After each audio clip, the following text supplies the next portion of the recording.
Yes. Ok. Entonces, lo que vamos a ver hoy es de qué se trata este curso y en qué consiste el estado sólido. Pero, sí, ahí lo ven en grande, sí está bien, ¿verdad? Muy bien. Bueno, pues el estado sólido y es lo principal que vamos a ver en este curso.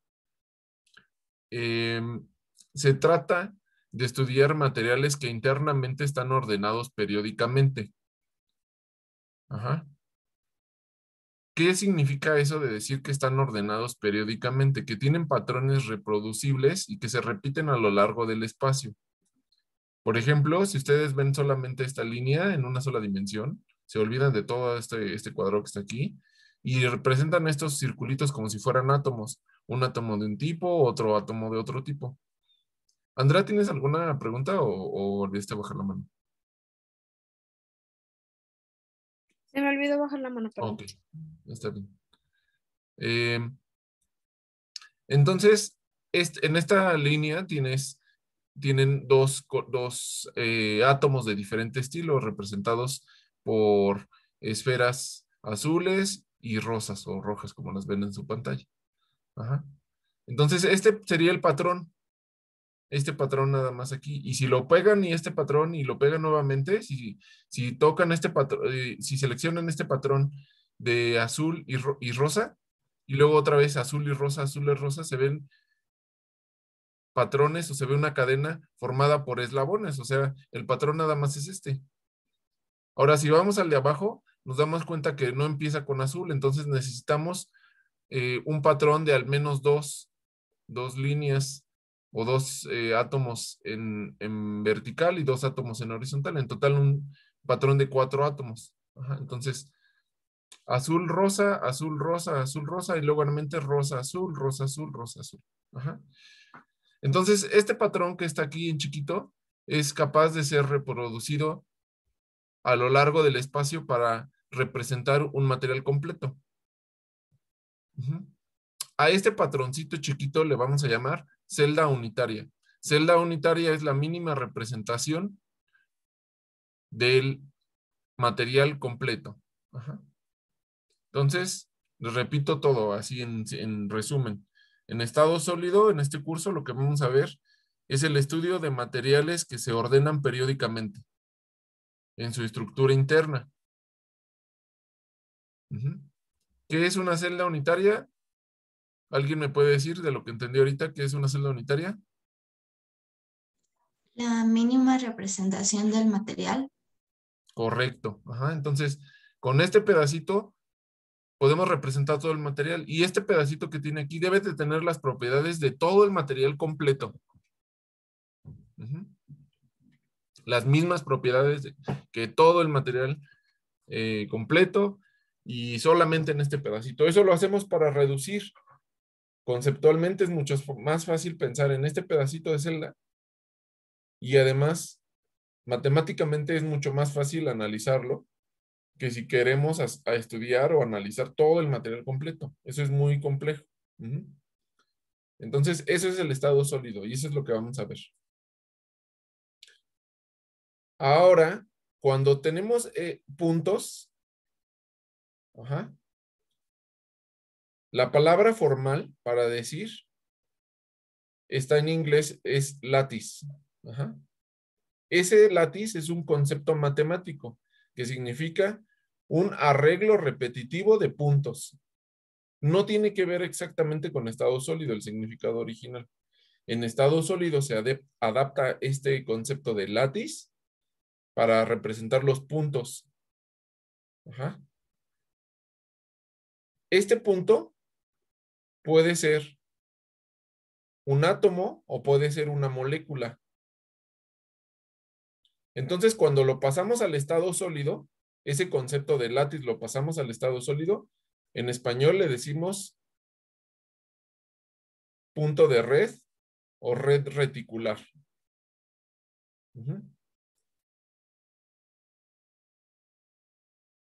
En inglés el concepto es lattice, no tiene una traducción muy directa. En matemáticas no sé cómo se traduzca esto lattice, porque punto de red o así, eso no tiene que ver con estado sólido. Entonces el concepto original es lattice y a veces se traduce como punto de red o red, punto reticular o red, red cristalina, a veces también dice red cristalina.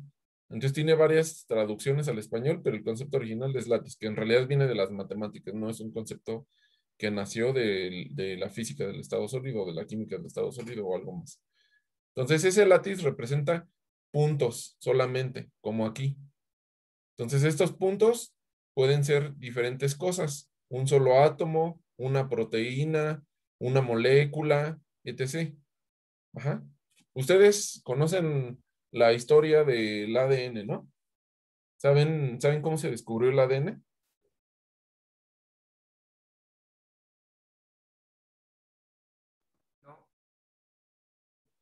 ¿Alguien sabe o algo? Por una foto, ¿no? Que hizo Rosalind Franklin. Bueno, una O- especie, no era foto como tal. ¿Una foto? Era una cristalografía. Por cristalografía.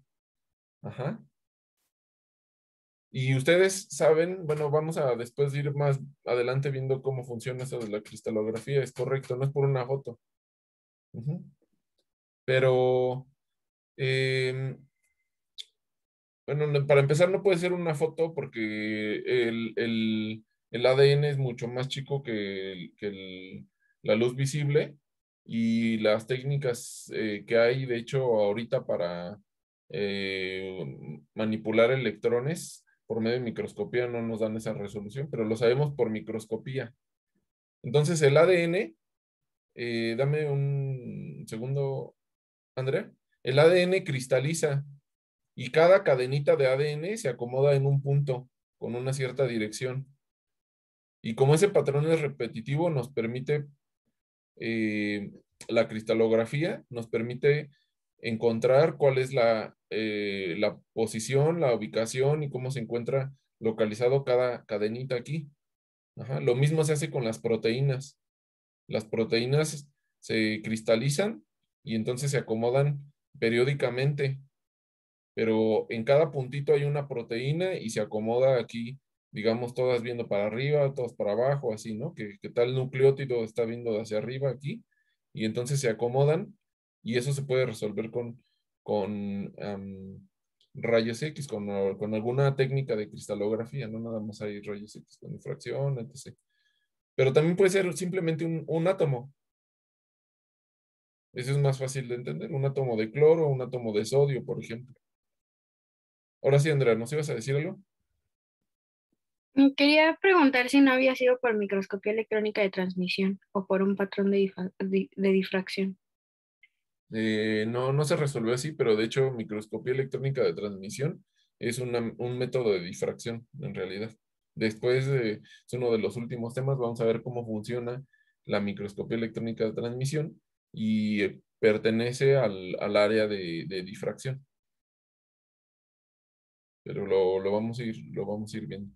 Pero fue con una técnica de difracción, efectivamente. Gracias.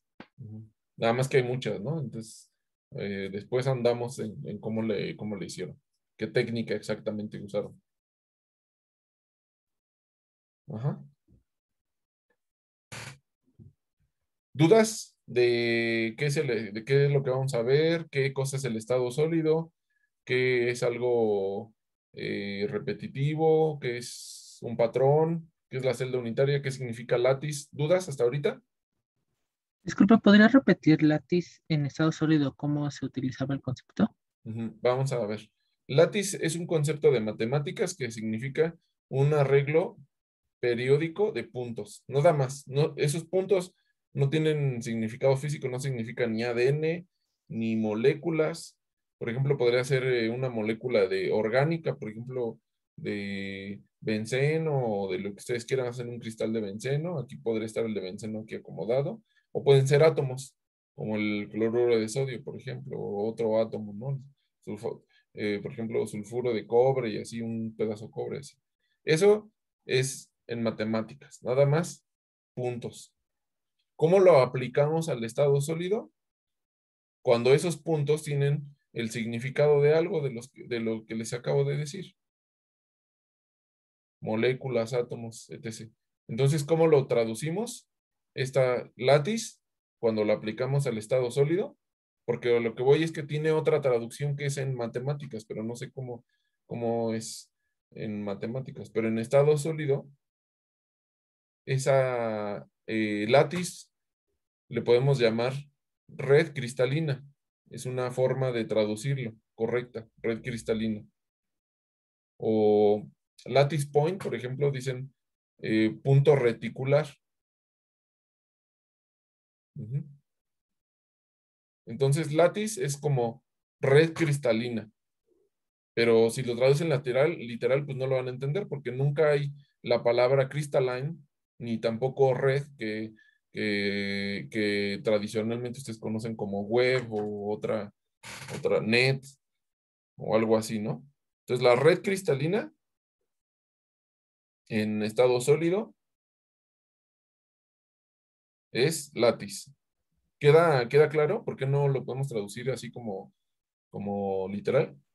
Sí, Marco, gracias. ¿Sí?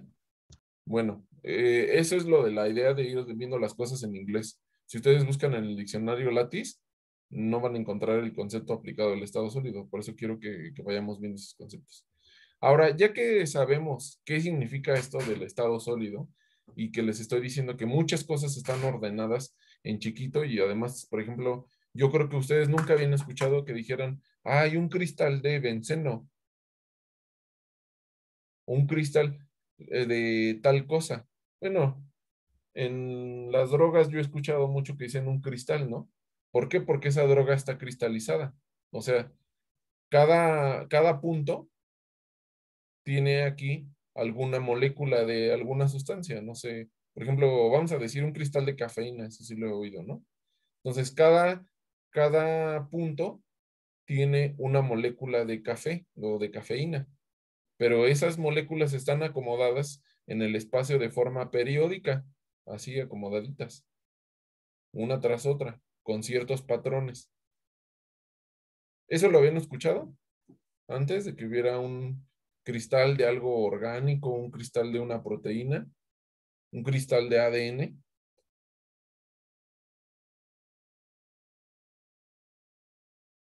¿No? O sea, Bueno, No, yo la sí, verdad Lo pero había no. en escuchado. equilibrio cinético. Es que ya había ¿qué? escuchado, por ejemplo, cuando haces ejercicio y que te duelen los músculos, que es Ajá. porque se forman cristalitos en tus piernas. Ajá, ¿de qué? De ácido láctico. Ujú. Entonces el ácido láctico es una molécula, pero empieza a cristalizar en tus piernas o en tus músculos.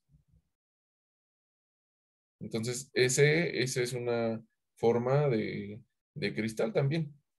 Ujú. Entonces el estado sólido concierne todo aquello que se ordene periódicamente.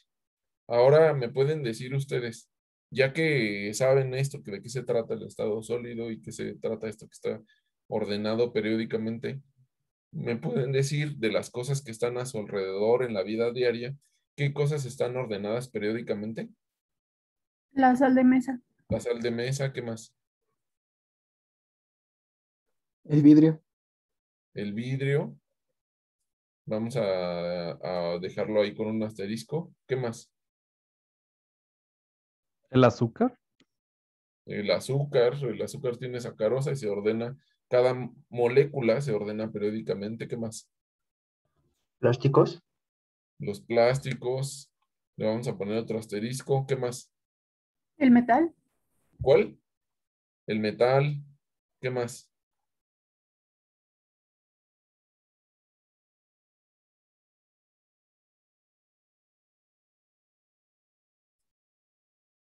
Bueno, vamos a dejarlo ahí. Ahorita vamos a ver más cosas y vamos a ver muchas aplicaciones del estado sólido. Pero a ver, vamos a analizar esto del vidrio y el plástico. ¿Ustedes saben de qué está hecho el vidrio? ¿Cuál es la fórmula de química del vidrio? Está óxido formado de por silicio. silicatos, ¿no? Silicatos, y alguien dijo óxido de silicio, es son formas diferentes de decirlo y es correcto. Ujú. Tiene óxido de silicio. Pero resulta que hay otras cosas que tienen óxido de silicio. ¿Ustedes saben del cuarzo? ¿Lo conocen? ¿Han oído escuchado del cuarzo? Sí, ¿Cuál es la diferencia entre el cuarzo y el vidrio que está en la ventana de su casa o del lugar donde estén? ¿Cuál es la diferencia? ¿eso tiene impurezas? La forma y El A ver. cuarzo es un cristal y el vidrio es amorfo, ¿no? Correcto. El vidrio es amorfo, entonces el vidrio no está ordenado periódicamente. Lo que tienen ahí en su casa no está ordenado periódicamente, pero el cuarzo sí está ordenado periódicamente.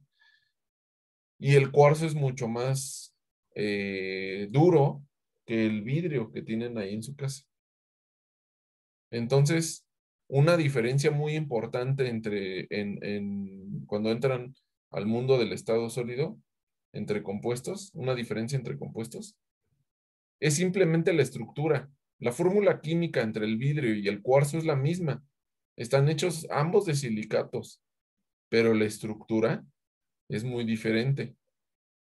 Entonces vemos que la estructura da todo, da muchas cosas. Les voy a poner un ejemplo más radical. ¿Ustedes saben de qué está hecho el lápiz? Lo que pintan el lápiz, ¿cómo se llama eso? Grafito. Grafeno. El grafito, grafeno, ahorita vemos qué es el grafeno. ¿De qué? ¿Y saben de qué está hecho el grafito? De carbono. De carbono. carbono. ¿Y ustedes saben eso que le dan a las chicas cuando ya se casan y, o sea, el anillo de compromiso, qué piedra tiene tradicionalmente? ¿Cómo se llama eso? Diamante. Diamante. Diamante. ¿Y de qué está hecho los diamantes?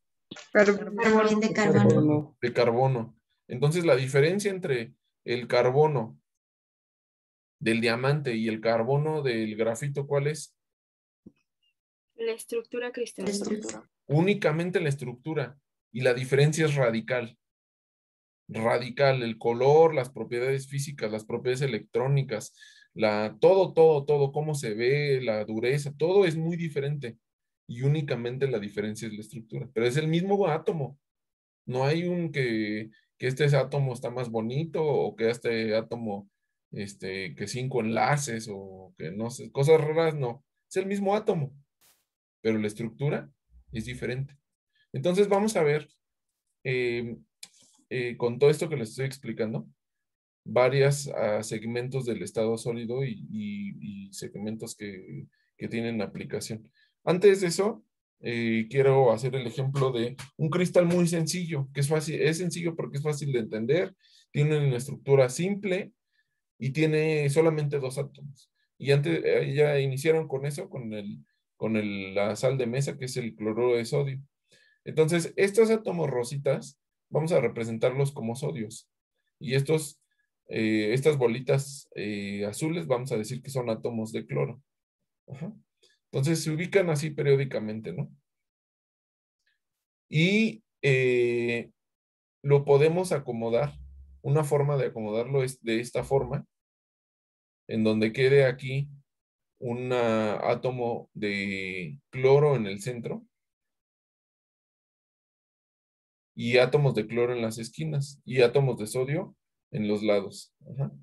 Entonces a esto le vamos a llamar, en este caso, a nuestra celda unitaria, pero lo podemos hacer al revés. Podemos tomar en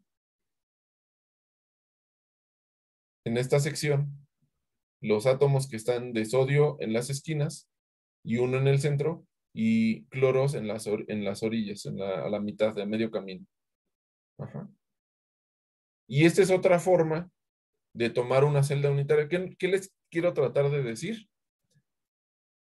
Pues que podemos tomar diferentes celdas unitarias. La celda unitaria no es exclusiva, no es única, podemos desplazarla, pero la condición es que esa celda siempre se deba de repetir en la totalidad del material, sin dejar vacíos. La inicial, la que yo les dije, pues vamos a tomar 4, ¿no?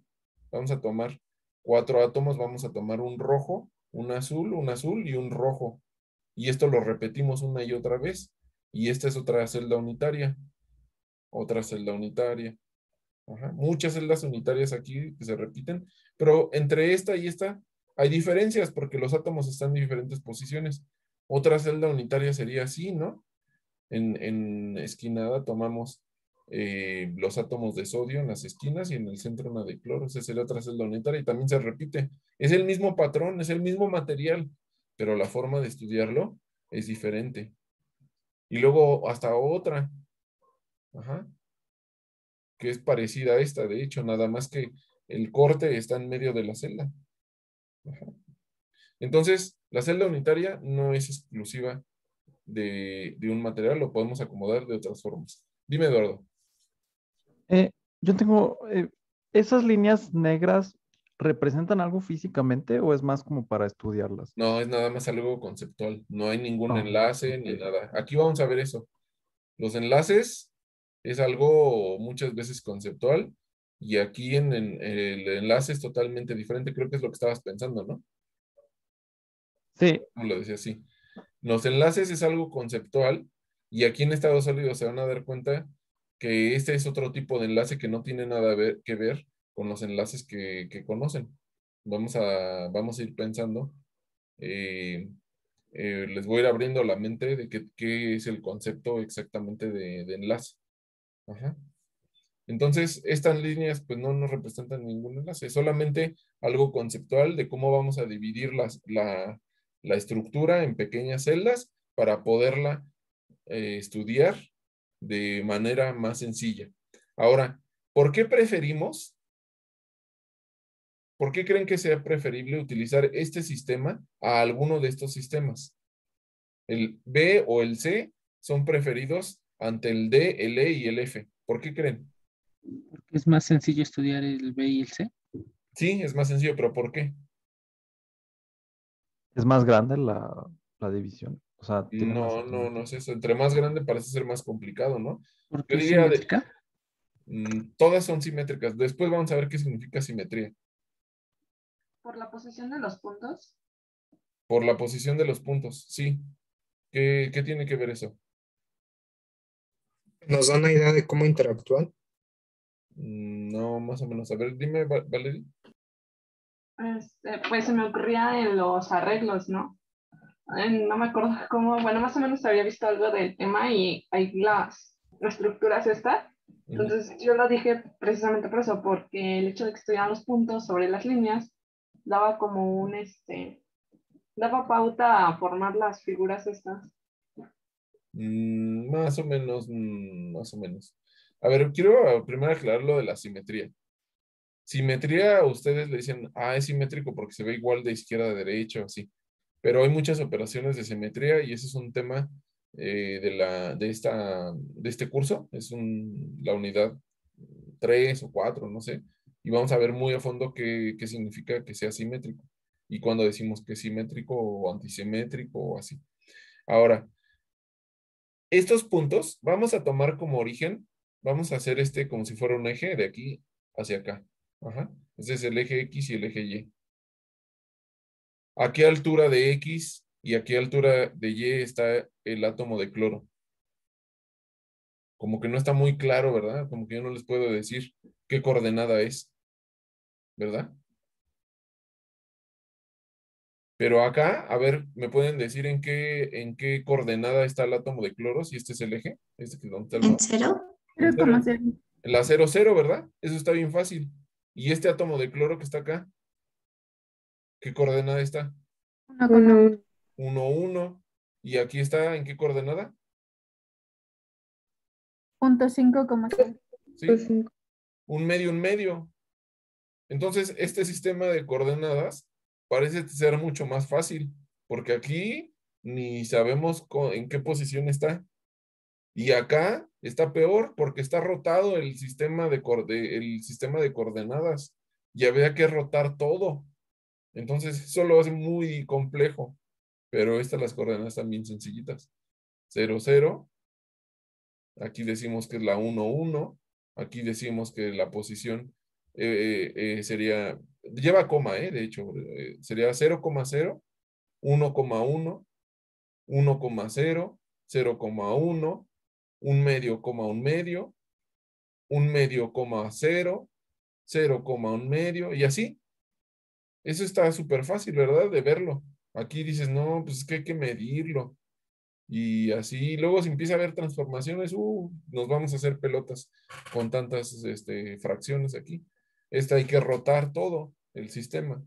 Entonces, por eso hay celdas unitarias que se prefieren, porque matemáticamente es muchísimo más fácil de escribirlas. Entonces, a pesar de que hay múltiples celdas unitarias, vamos a reconocer en este curso cuáles son las más fáciles, las que se prefieren y las que se conocen como estándar. Y vamos a ir un poquito más, eso lo vamos a ir más a ver más adelante, es alguna de las unidades. Son las redes de Bravais, los grupos espaciales, y vamos a ver por qué tienen esa razón de ser. Entonces, pero ahorita ya les queda claro que sí hay muchas celdas unitarias, pero hay que agarrar la que nos acomode, la que se vea matemáticamente fácil, porque estas son muy complicadas. ¿Dudas? Profesor, Sí. digo, Marco, perdón. Ujú. Y no sé, en un sistema donde estemos analizando X cosa, ¿se llega a dar casos donde no podamos utilizar como la más sencilla?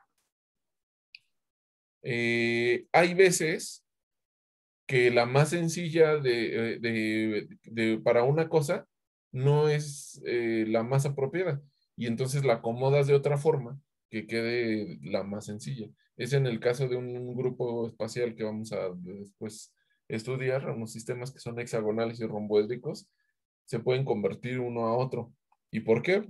Porque a veces para una computadora es más fácil hacerlo de una cosa, pero para nosotros humanos lo ves y dices, no manches, eso no lo entiendo. O sea, a veces tus ojos lo entienden más fácil, pero si tú quieres mandar a hacer cálculos con ese sistema, tiene muchos átomos o tiene muchas complicaciones. Entonces, ¿sabes? Para la computadora es más fácil. No, pues mejor donde tenga menos átomos, ¿no? Esa es una forma de verlo. Entonces, sí, a veces ok. hay que cambiar.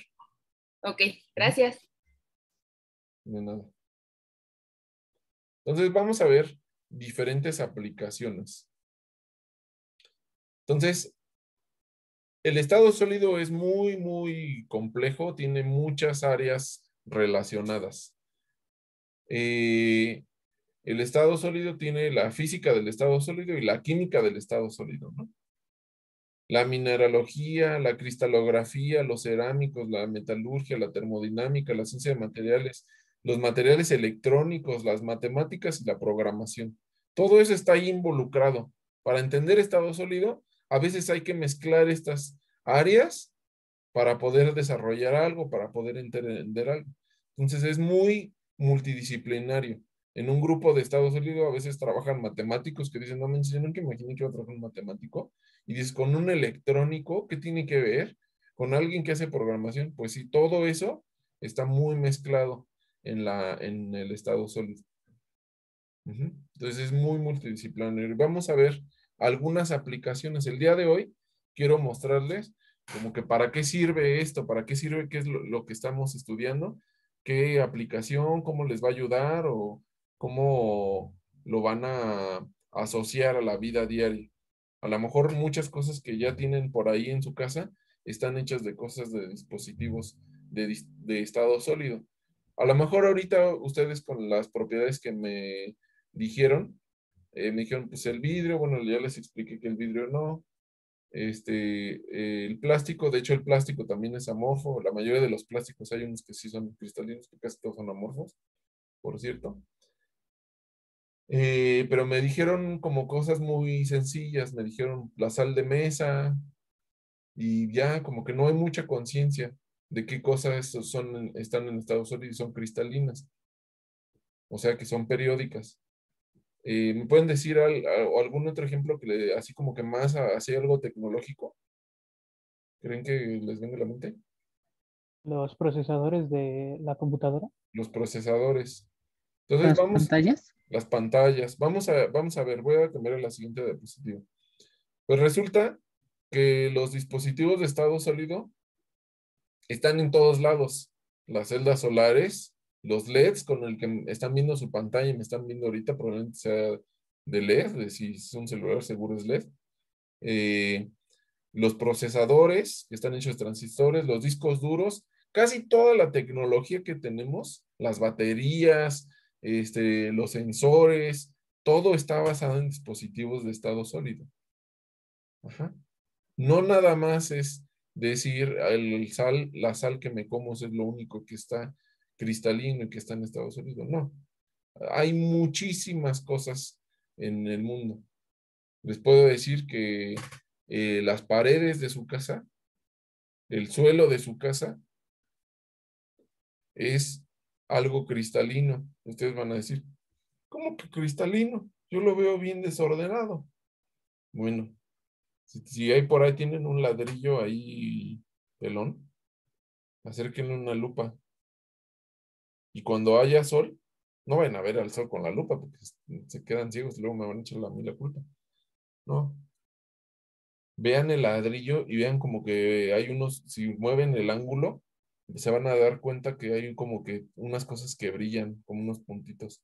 O la arena, si ve ahí por ahí están haciendo una construcción, agarren tantita arena y acérquense cuando sea un día soleado y muévanse y van a ver como que de cerca, como que brilla, como que te echa un brillito chiquito. Dime, Irving. Bueno, me acaba de surgir la duda. Entonces es por ello que cuando el cemento, bueno, los albañiles le echan agua y después se cae es porque se formó cristal. No, no precisamente. Ahorita después es de las primeras clases, los primeros temas vamos a ver cómo formar un cristal. Ok, gracias. Entonces, todo eso es cristalino. La Tierra, de hecho, tiene partes cristalinas, tiene algo que se llaman feldespatos y tiene secciones cristalinas. Lo que pasa es que el cristal es tan chiquito que nuestros ojos no lo pueden apreciar como algo cúbico o con una figura definida, pero sigue siendo cristalino en su estructura microscópica. Normalmente son aluminosilicatos y feldespatos, la tierra, la arcilla, lo que tenemos allí, lo que pisamos. Y si en su casa hay loseta o así, pues también eso está hecho de pedazos de aluminosilicatos, de feldespatos, nada más que está recocido en un horno y queda algo cerámico. Eso también, eso es cristalino. Los ladrillos, casi todo muchas de las cosas que tenemos a nuestro alrededor son cristalinas. Ujú. Están ordenadas periódicamente en su estructura, pero lo que pasa es que no tenemos un microscopio o un aparato de difracción para medir, a ver qué difracta y qué no difracta, pero casi todo es de esa manera. La madera, ¿ustedes qué creen que sea?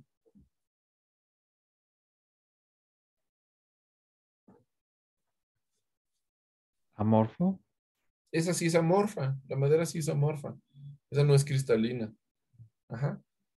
Entonces, tenemos muchos materiales alrededor de nosotros, algunos son amorfos, como el cemento, como los polímeros, como el vidrio y como la madera. Esos son amorfos. Cristalinos, el cemento, los ladrillos. ¿Por qué? Porque están hechos de feldespatos y todos esos son cristalinos. El metal de una silla, por ejemplo, si están sentados en una silla de metal, ¿será cristalino o será amorfo? Cristalino. Cristalino. Amor. Es cristalino. ¿Por qué? Porque cada segmento de metal está acomodado de una forma cristalina. Lo que pasa es que forman unos granos y esos granos están unidos de alguna forma y tiene dominios. La frontera entre los dominios se le conoce como la frontera de grano. A lo grande no se ve cristalino, pero microscópicamente sí es cristalino. Todos los metales, todos. Ahí se necesita una forma específica para convertirlos a amorfos. Por ejemplo, el bismuto amorfo sí existe, pero necesita alguna técnica para hacerlo amorfo, porque por naturaleza es cristalino. Dinos, María Elena. Bueno, por ejemplo, los tubos de los letreros de la calle, de los pasos peatonales, Ajá. hay aluminios que se ve el grano, porque es Exacto. como, pues sí, la microestructura que tiene. Exacto. Y ahí están los granos. Exacto. O No sea, es no de es como un aluminio. acabado. Exacto. No es de aluminio ese tubo. De hecho, el tubo es de algún metal más barato, el aluminio es un poco más caro, pero sí, ahí se ve que tiene granos. Si tú te mueves así como la luz, unas partes se ven oscuras y otras partes se ven brillosas. Y eso es porque tiene una frontera de grano. Sí, muy correcto. Entonces, vamos a ver en este curso aplicaciones un poco más tecnológicas. Digamos que no quiero ver estado sólido de fenicios, o sea, de hace 4000 años. Los fenicios ya descubrieron en ese entonces cómo hacer una vasija de barro, cómo hacer arcilla y manejarla, ladrillos, todo eso. A final de cuentas, eso es estado sólido. Pero ya estamos en el siglo XXI, a 4000 años después de que se descubriera el estado sólido, y vamos a ver cosas de este año, no cosas de este siglo de menos. Algunas sí son casi de este año. Voy a hablar de noveles recientes, ¿no? Entonces vamos a empezar con esto de las baterías. Una batería, ¿qué es una batería? Bueno, en una batería hay transferencia de carga, pero esa transferencia, hay baterías en estado sólido también, ¿eh? Porque hay baterías de carro, esas son en estado líquido. Pero las baterías en estado sólido sufren una transferencia de carga y el agente que está transfiriendo esa carga es un átomo. Son iones que se mueven de un lado a otro a través de membranas, a través de matrices, y lo más común ahora, la tecnología que más usamos, son baterías de litio. Entonces ese átomo es el que transporta la carga. Se mueve de un lado a otro dentro de una matriz establecida. Ajá. Eso es una batería de litio. Lo ganaron el premio Nobel las personas que desarrollaron las baterías de litio. Inicialmente eran de otros átomos, de cobalto y así, pero ganaron el premio Nobel. ¿Por qué? Porque es un desarrollo muy importante para la tecnología. Casi todo lo que tenemos ahora es de litio. Ajá. Algo que les quería decir es que la tecnología en estado sólido es la tecnología que mueve el Producto Interno Bruto de las naciones. Después del petróleo, lo que sigue son los dispositivos en estado sólido. ¿Saben ustedes que en California hay un lugar que se llama Silicon Valley? Y ese lugar tiene el Producto Interno Bruto. Si California fuera un país, tendría el Producto Interno Bruto como el cuarto lugar o el quinto lugar o algo así. O sea, como de un solo, de muchos países, no alcanzan eso, ¿no? México está como en el 12 del Producto Interno Bruto. Alemania está en el tercero, Japón en el cuarto, una cosa así, ¿no? Y entonces Silicon Valley produce muchísimo dinero solamente con dispositivos que producen transistores, procesadores de computadora, etc., etc. Entonces es muy importante la tecnología en estado sólido. Otra cosa les quiero preguntar. Ustedes conocen esto, ¿no? ¿Cómo se llama esto de aquí? Es un dron. Un dron. Y cuando ustedes eran niños, ¿ustedes pidieron un dron a los Reyes Magos? ¿Tenían un dron en su casa cuando ustedes eran niños? No. No, ya es muy actual eso. ¿Pero por qué? Exacto. ¿Por qué es muy actual? O sea, controles remotos ya existían, ¿no? Hélices ya existían, motores ya existían, pero ¿por qué no había drones? ¿Por la batería? No, ya había baterías buenas, de hecho, luego explotaban, de hecho, en ese entonces, pero ya había buenas baterías. Pero ¿por qué? Bueno, sí, las baterías mejoraron, eso es una cosa. Pero ¿por qué no volaban o qué? Ahora los En el venden en tamaño, todos lados. porque era muy caro hacerlo, que todo funcionara a esa escala tan pequeña. O porque las baterías eran muy grandes, entonces no se podía sostener. Bueno, ese puede ser una razón, ese tiene parte de la razón, pero otra cosa, ¿Es de los circuitos integrados? no, eso ya lo tenemos, eso ya es, los transistores se inventaron como en el 65, 1965. El material de cristal El- pesaba mucho. El hacerlos de materiales ligeros para que pudiera, pues, volar bien. Bueno, esa puede ser otra razón, que también tiene que ver con estado sólido y con otras áreas de polímeros y así. Pero la razón principal es que los motores ahora son muchísimo más eficientes. Por eso no había carros eléctricos. Por eso Tesla no tenía lugar en el 1970. Había carros eléctricos. De hecho, hasta en la UNAM había un Pumabús. Y alguna vez leí en las noticias. Yo todavía no iba no había entrado a la universidad, pero leí que, no, pues que la UNAM tiene un Pumabús eléctrico, ¿no? Y ya lo sacaban ahí en las noticias y todo, ¿no? Pero nunca fue un modelo de éxito. Los carros eléctricos ahí andaban como que a veces y así, pero no había compañías como Tesla, no había compañías como Nissan, Volkswagen, sacando y vendiendo carros eléctricos. En la calle casi no había carros eléctricos. Estoy seguro que de eso se acuerdan ustedes, que eran raros, casi no había, porque los motores ahora son muchísimo más eficientes. Pero, ¿qué tiene que ver eso con estado sólido? ¿Saben ustedes cómo funciona un motor? Tantito, así lo básico, lo básico. Llevaron electromagnetismo ya, ¿no? Llevaron física 2, todos. ¿Hay alguien que no la ha llevado? No, ya todos la llevaron. Pasada o no pasada, pero ya la llevaron. Entonces, ¿cuál es la idea? Tiene un imán y tiene un electroimán. El electroimán convierte la energía eléctrica en un campo magnético y en un imán fijo, aquí alrededor. Ajá. La energía mecánica que sale de este bastón o émbolo, no me acuerdo cómo se llama este centro de aquí, depende de qué tan eficiente es este imán para convertir la energía eléctrica en mecánica. Y eso depende del campo magnético que hay aquí. Pues ahora resulta que fuimos capaces de descubrir un material que nos puede guardar mejor el campo magnético y entonces genera un campo magnético mucho más grande que los materiales que teníamos antes. Y esos materiales fueron desarrollados recientemente, bueno, como en los 90s, 89, algo así, pero pues ya se han ido desarrollando más y distribuyendo. Esos son los imanes de neodimio. Esos no existían antes.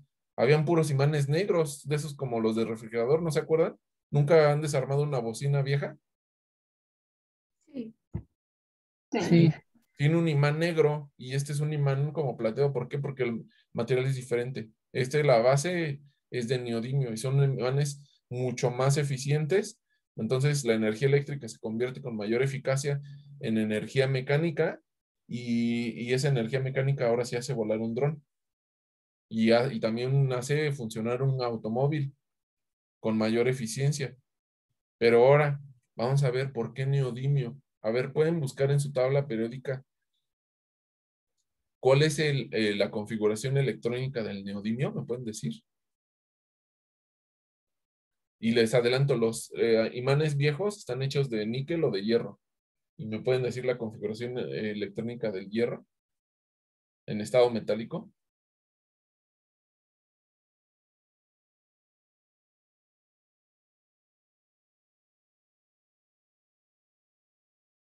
Bueno, los viejos eran combinaciones ahí de hierro, cobalto, níquel, ¿no? Pero vamos a empezar. La del neodimio es xenón 4F4, 5D0, 6S2. Ajá. ¿Cuánto tiene 4 electrones en F? ¿Correcto? Ujú. ¿Cuántos orbitales F hay? 2. Ah, no. caray. Son como Regresamos a estructura de la materia. ¿Cuántos orbitales F hay? 7. 7 orbitales F. Y si tienes 4 electrones, quiere decir que todos están desapareados, ¿verdad? Todos caben bien. Tienes 4 electrones en el F y en total son 7 orbitales. Entonces todos caben desapareados. ¿Cuántos electrones hay en la capa de valencia del hierro? Es 3d6, 4s2. 3d6, correcto. ¿Y cuántos orbitales D existen? D de dedo. 5. 5. 5. Entonces, si hay 6 electrones, ya no caben todos desapareados, ¿verdad? 6 electrones en 5 orbitales, quiere decir que alguno de los orbitales ya tiene electrones desapareados, digo, apareados, y poquitos desapareados. ¿Son de acuerdo? Vamos a ver esto más a fondo. Eso nada más les estoy dando el clickbait del curso. Pero entonces quiere decir que ustedes como químicos, una vez que entienden qué cosa genera el campo magnético, eso viene del spin y del momento angular orbital y así que vamos a ir viendo en el curso, ustedes se van a dar cuenta por qué es mejor utilizar un elemento F que utilizar un elemento de transición. Y van a decir, pues eso lo aprendí desde estructura de la materia. Sé hacer muy bien configuraciones electrónicas. Y ahora esto tiene razón. Esto tiene mucho sentido. Pues sí, pero todo esto lleva muchos años de entendimiento para la humanidad. Y por eso ahora este desarrollo de imanes nos ha dado este tipo de tecnología. Ajá. Vamos a ir viendo más a fondo esto de la configuración electrónica, vamos a ir viendo cómo el spin genera el campo magnético, cómo todo esto lo vamos a ir viendo, ¿va? Poco a poco. No les voy a enseñar a hacer drones, pero les voy a enseñar cuál es el fundamento. Ahora, otra de las cosas exitosas del estado sólido, los casos más exitosos, es el descubrimiento del LED. El LED es un material que es un dispositivo que tiene un circuito aquí que originalmente es un diodo. LED significa Light Emitting Diode.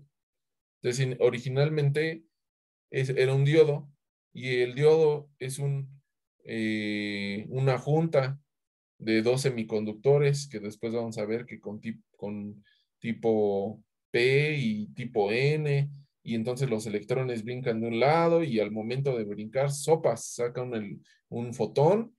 Ajá, y entonces vamos a ir viendo más a futuro, esto es de los últimos temas, pero esto es tan exitoso que reemplazó todos los bulbos, toda la iluminación que tenemos en el planeta.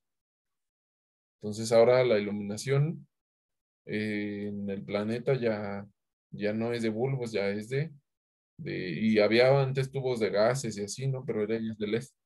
Y hasta ganaron el premio Nobel en el 2014 estas tres personas. De hecho, los conocí en alguna conferencia, una vez fue una conferencia y estuvieron ahí ellos, fue en el 2014. Entonces es muy importante darse cuenta que muchas cosas están basadas en estado sólido y tienen muchísimo potencial.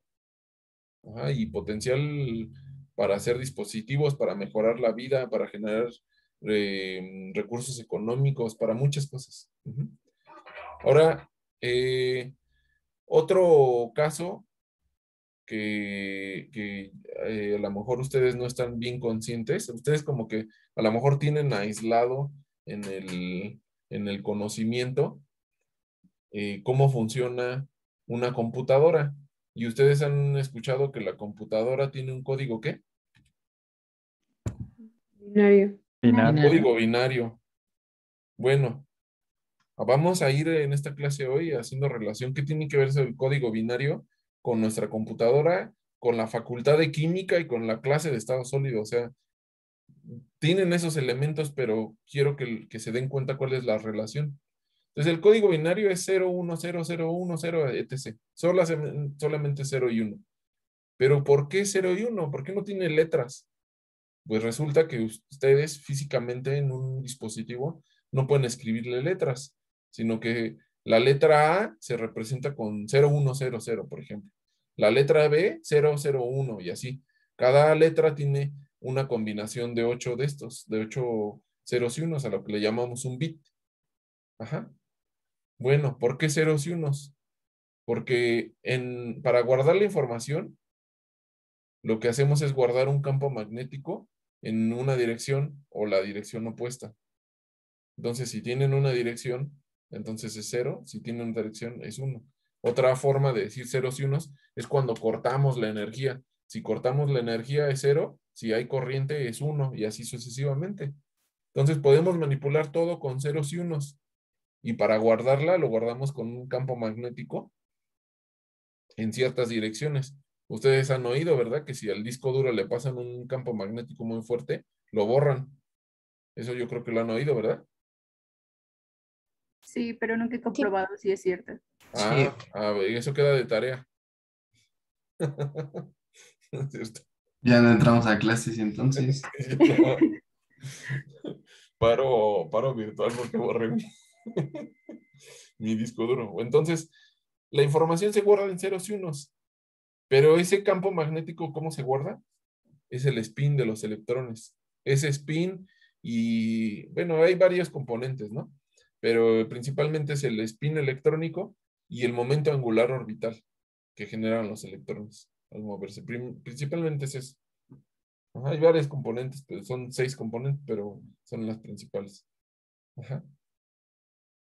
Entonces ustedes como químicos que saben cuál es la estructura de un átomo, que saben la configuración electrónica, que saben sintetizar, que saben hacer varias cosas que vamos a aprender en este curso, pues entonces ya tienen la capacidad de entender que un disco duro guarda información de esta forma y cómo la traducen a una imagen, a una fotografía. Pues una fotografía son un montón de bits.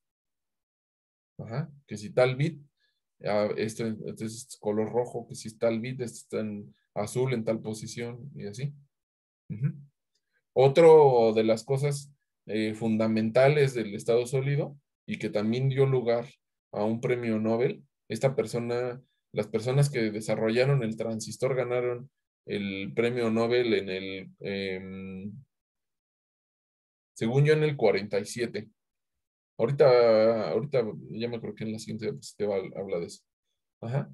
Entonces, ¿cómo funciona un transistor? Un transistor es una válvula para decir sí y no, para decir 0 y 1. Ajá. Entonces, el transistor es un material semiconductor que cuando ustedes le ponen una corriente aquí, en este que se llama gate, hace que esta corriente pueda pasar desde acá hasta acá. Ahorita está cerrado, no tiene corriente en esta imagen. No tiene corriente, entonces los electrones no cruzan desde aquí hasta acá. Pero cuando tú le pones corriente en este que se llama gate, ahora sí la corriente sí pasa de un lado a otro. Esto es un sí y esto es un no.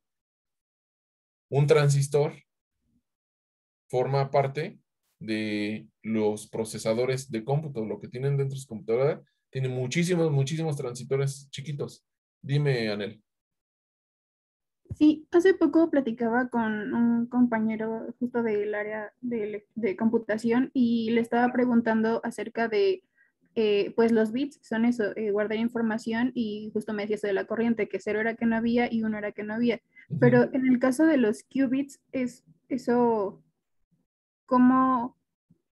No entiendo, o sea, si ya no tienen un estado fundamental que sea 0 o 1, es como que la corriente pasa solo parcialmente o... No es eso. Siguiente diapositiva. Ahorita lo vamos a ver. ¿Qué es la diferencia entre un bit y un qubit? Ahorita vamos a eso. Entonces, aquí tenemos ceros y unos en la forma clásica. Todo esto es hasta la tecnología que ya manejamos. Bueno, ¿cuál es el de... ¿conocen esta palabra? State of art, el estado del arte. No sé si en español se diga estado del arte. Pero significa cuál es lo más actual que hay, la investigación que se hace en estado sólido. Pues ya las cosas clásicas, como que ya las estamos dominando mucho, pero las cosas cuánticas todavía no. Bueno, resulta que las computadoras clásicas tienen problemas para calcular cosas que sea principalmente grupales, o sea, si hay interacciones de grupo de muchos cuerpos, eso no lo pueden calcular bien las computadoras clásicas, se tardan muchísimo tiempo. Los que ya llevaron mecánica cuántica van a saber por qué. No quiero ahondar por qué,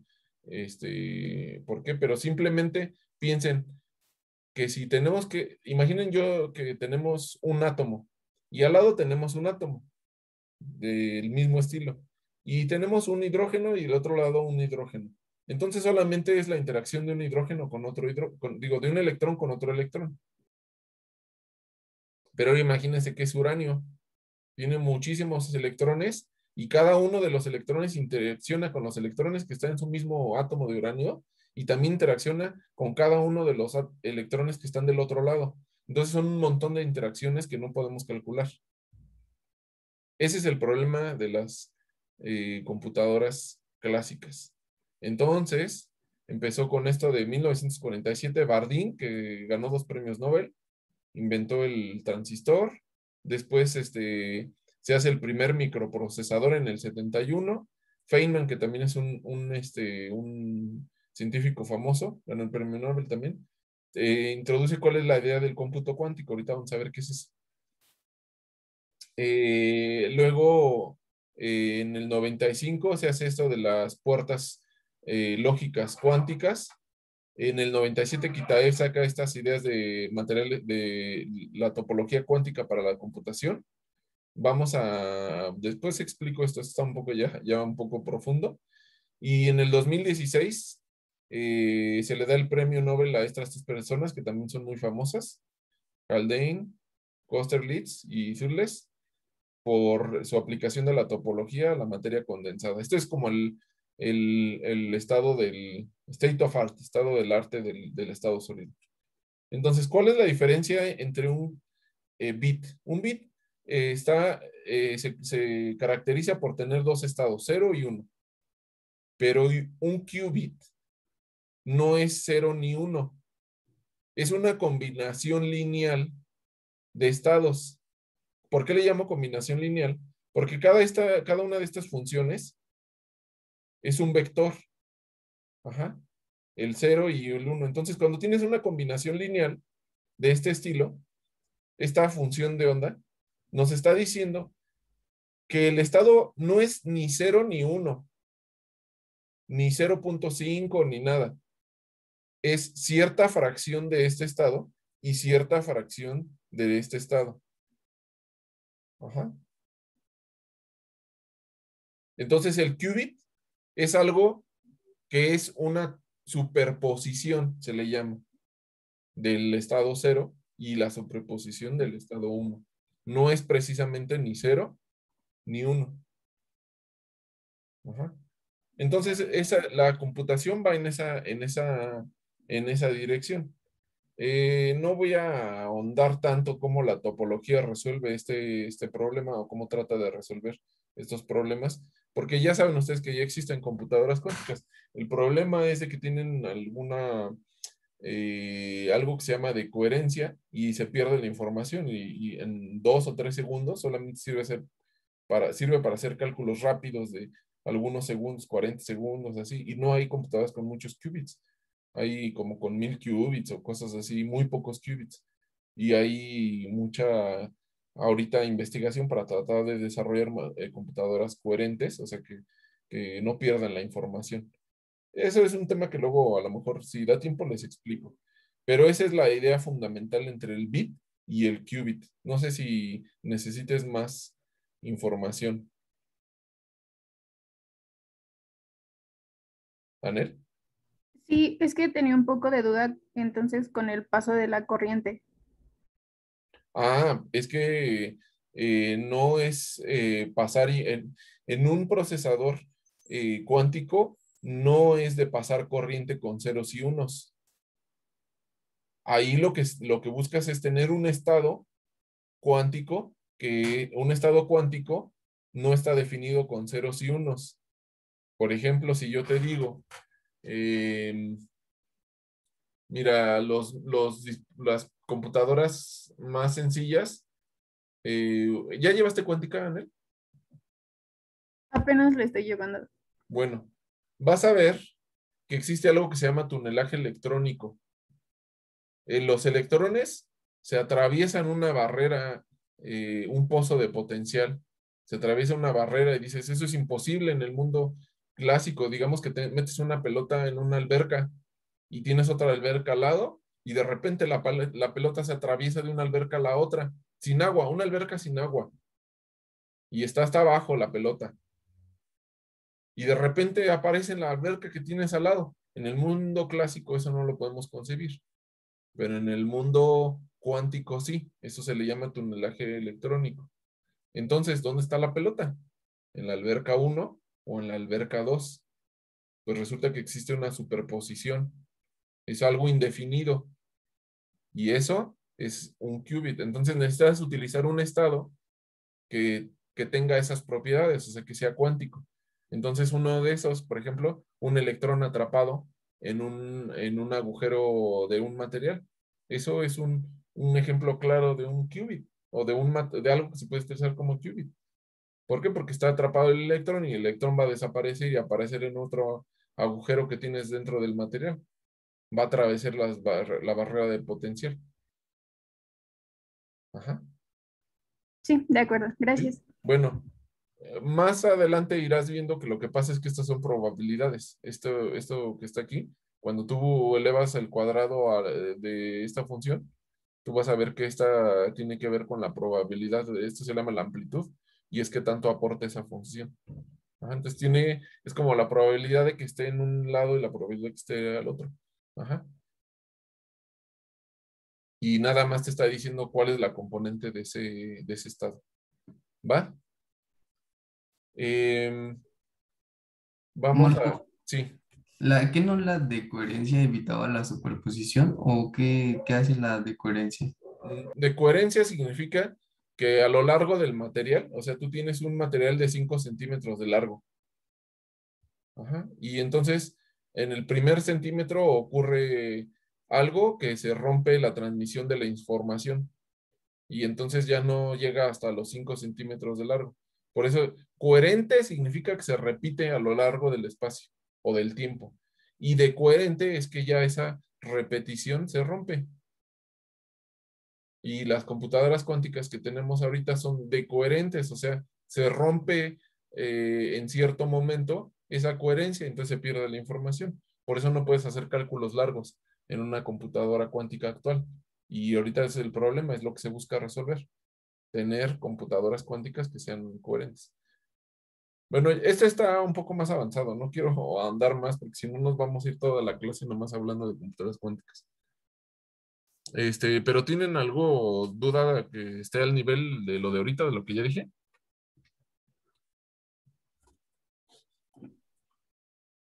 No, No, Marco. ¿No? Bueno. Otra aplicación y que se busca mejorar y que de hecho ya existe es algo que se le llama la termopotencia. La termopotencia se divide en dos efectos, el efecto Seebeck y el efecto Peltier. Si ustedes conectan un material que se encuentra, más bien dos materiales, y de un lado le ponen algo caliente y le hacen pasar, perdón, y del otro lado le ponen algo frío y lo conectan a un circuito, esto va a generar electricidad, se llama efecto Seebeck. Entonces son dos materiales de diferente índole, donde un extremo está caliente, el otro extremo está frío y genera una corriente. Entonces eso genera electricidad. Estos materiales se llaman termoeléctricos y son usados, por ejemplo, en el Curiosity o las ondas que mandan al espacio, hasta en la Fórmula 1 los carros traen un material así similar, las computadoras algunas traen bueno, las computadoras traen al revés, Peltier. Entonces, por ejemplo, el Curiosity lo mandaron al espacio y le pusieron una fuente radiactiva que genera calor. Entonces, ese calor lo recibe esta zona y la otra parte está expuesta al ambiente, está fría, y entonces se calienta y genera corriente y esa corriente es usada para mantener al equipo vivo, porque la fuente radiactiva es una fuente que decae en varios años, creo que va a tardar 40 años en decaer, entonces va a darle calor al material termoeléctrico por 40 años. Eso sería muy bueno que ya lo tuviéramos en nuestras casas, no con radiactividad, pero que simplemente con el sol que da se calentara o algún proceso que genere calor, la estufa o algo, un calor residual, lo pudiéramos convertir en energía eléctrica. El problema es que ahorita no es tan eficiente. Sí existe, pero no es tan eficiente. Entonces, eso es otra de lo que se busca en el estado sólido, tratar de mejorar estos dispositivos. Hay métodos. El efecto Peltier es al revés. Si ustedes calientan, si ustedes hacen un paso de una corriente, esta parte se va a mantener caliente y esta parte se va a mantener fría. Ajá. Eso se llama efecto Peltier. Hay algunas computadoras que se calientan mucho y tienen un dispositivo Peltier para enfriar el procesador. Es como un refrigerador, también según, yo no los he visto, pero me han comentado que sí hay. Son refrigeradores para carro, lo conectas te vas al campo y todo y te quieres tomar unas cervezas bien frías, le conectas al enchufe del carro el refrigerador y lo que va a hacer es pasarle corriente y una sección se va a mantener fría y esa es donde están las cervezas. Ajá, entonces, son otras aplicaciones. Y faltan 5 minutos y esas son mis favoritas. Lo que más me gusta a mí, lo que estudio y me apasiona es la superconductividad. Entonces, la superconductividad es un fenómeno muy eh, estudiado, sin embargo, no lo entendemos a su totalidad. Tiene más de 100 años que se descubrió. Y un material se dice que es superconductor cuando tiene dos cosas: resistividad igual a cero y diamagnetismo perfecto. ¿Qué quiere decir esto de diamagnetismo perfecto? Que los campos magnéticos no pueden entrar en ese material. Si ustedes le ponen un campo magnético a cualquier material, el campo magnético entra. Pero en un superconductor el campo magnético se mantiene afuera. En un superconductor tipo 1, de hecho, porque hay clasificación. Pero es la forma más sencilla de explicarlo. Después les puedo explicar más a fondo, ¿no? En la clase, es de las últimas también. Entonces, esta es la resistividad normal y luego la resistividad se convierte en cero. Y a lo mejor alguna vez han visto este experimento. Mi idea era que en esta clase, si no hubiera pandemia, pudiéramos hacer ese experimento y les muestro cómo se ve un superconductor y así, pero pues no tiene mucho sentido que lo vean en línea a que les ponga un video. Luego, si hay oportunidad, les enseño cómo se ve. Y tiene muchísimas aplicaciones a la tecnología. De hecho, se le esperaba, se le conocía, se le reconocía a este fenómeno como el santo grial del estado sólido. El santo grial se dice así cuando es algo muy buscado, así se supone que es una leyenda que el santo grial te va a hacer inmortal o así. Entonces esto se le conoce como el santo grial de la superconductividad, del estado sólido, porque tiene aplicaciones muy importantes que si se desarrollan al 100 pueden revolucionar nuestra vida. Imagínense que tuvieran en sus manos un celular tan poderoso que pudiera resolver problemas o una computadora tan poderosa que puede resolver problemas de la humanidad. Por ejemplo, ahorita le ponen, a ver, tengo el coronavirus tiene esta estructura. Dime qué medicina va a funcionar. Lo pones y la computadora la calcula automáticamente. Eso estaría padrísimo, pero no lo podemos hacer porque las computadoras que tenemos son muy débiles. No pueden hacer eso. No pueden solucionar esos problemas. Tardarían millones de años en hacerlo. Que hay un problema por ejemplo, del clima, que hay calentamiento global y todo así.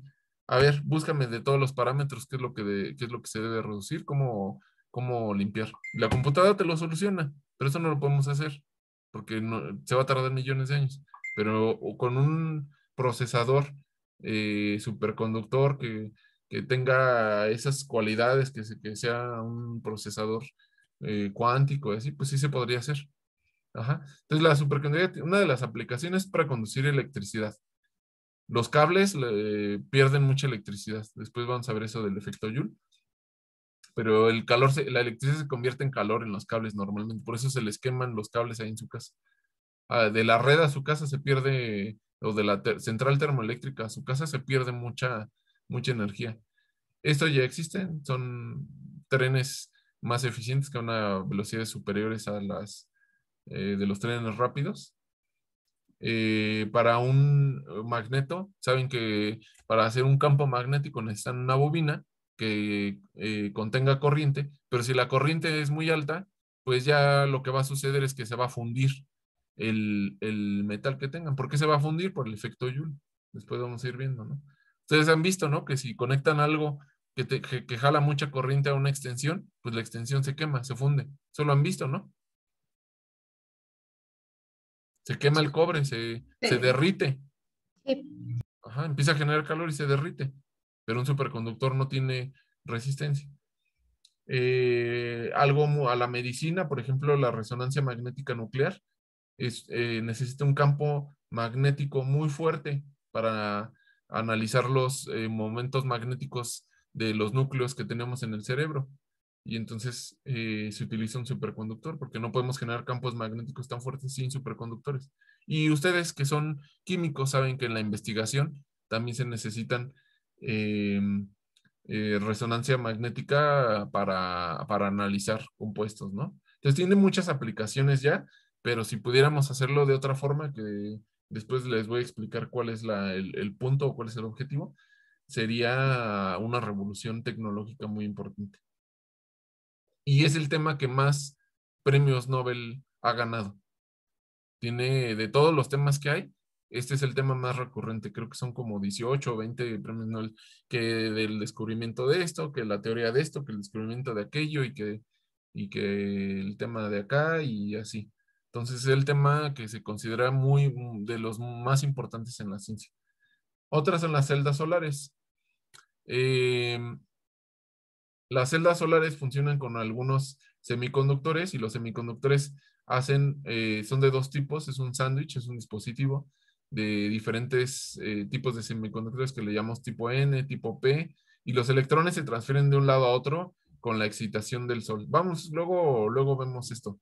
Aunque no sé si nos dé tiempo, es más como un tema para el laboratorio de estado sólido que para otro curso que se llama dispositivos del estado sólido.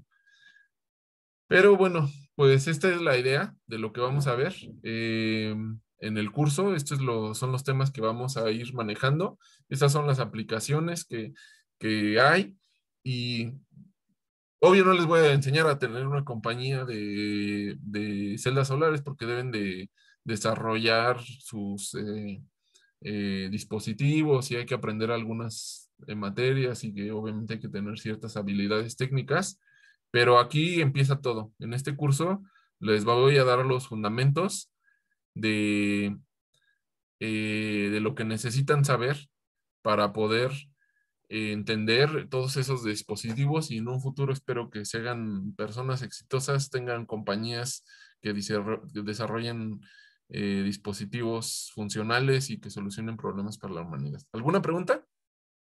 Marco, ¿la superconductividad es más poderosa que la cuántica?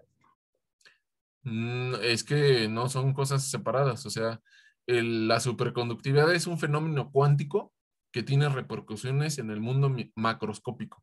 O sea, en sí es un fenómeno puramente cuántico. Todo lo que ocurre y todo lo que hace que sea superconductor es cuántico. Está basado en la cuántica. Ah, ok. Uh-huh. Pero lo vemos con nuestros ojos en el mundo macroscópico. Uh-huh. ¿Dudas? ¿No? Bueno, pues ya estamos al final de la clase y nos vemos el día lunes. No hay tarea por hoy. Cuídense. Gracias, Marco. Esperen. Voy a parar la